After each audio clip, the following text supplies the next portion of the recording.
بنو قدسیہ کہتی ہے، ایسا کیوں ہوتا ہے کہ ہماری آنکھوں کی نمی کسی کو نظر نہیں آتی، لیکن ہماری زبان کی تلخی سب کو نظر آ جاتی ہے۔ تمہاری مشکل آسمان جتنی بڑی کیوں نہ ہو، اگر تمہارا یقین اللہ پر ہے تو کوئی بھی تم کو ہرا نہیں سکتا۔ امانت صرف چیزوں کی نہیں ہوتی، امانت راز کی بھی ہوتی ہے۔ اگر کوئی اپنے جذبات احساسات بیان کرے تو اس میں کبھی بھی خیانت نہ کرے۔ جنہیں ہمارے ساتھ کی ضرورت ہوتی ہے وہ ہماری بڑی سے بڑی غلطی کو بھی معاف کر دیتے ہیں، اور جو ہم سے بیزار ہو وہ چھوٹی سی بات پر ہی ہاتھ چڑھا لیتے ہیں۔ نیک ہم سفر تو اللہ کی عظیم نعمتوں میں سے ایک نعمت ہوتا ہے۔ ایک مضبوط ایمان کا شخص نہ صرف آپ کی زندگی سنوار سکتا ہے بلکہ آپ کی آخرت بھی سنوار سکتا ہے۔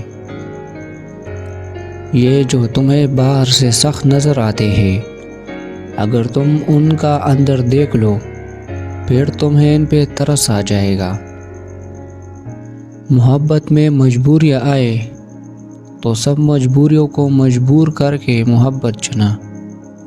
اپنی زندگی کا فیصلہ خود لینا، کیونکہ اگر جذبات میں آ کر محبت چھوڑی تو زندگی بھر زندہ لاش کی طرح گزرے گی، اور جن کی وجہ سے مجبور ہو کر آپ محبت چھوڑو گے وہ بھی آپ کا ساتھ کبھی نہیں دیں گے۔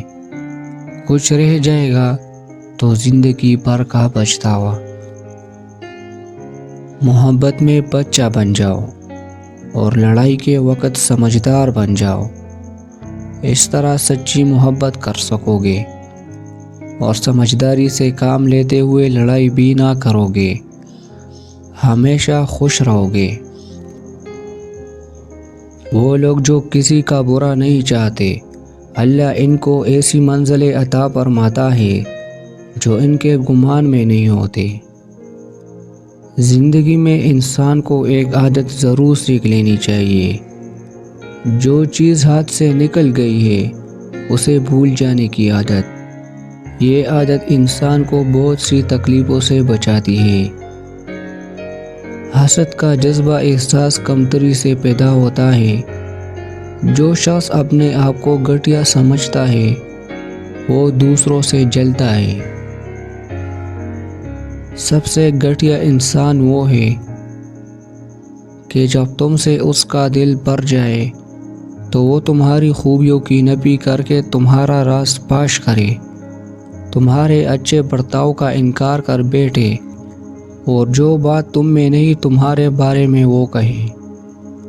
ناظرین، اگر ویڈیو پسند لگی ہے تو please like, share and subscribe ضرور کیجیے۔ شکریہ۔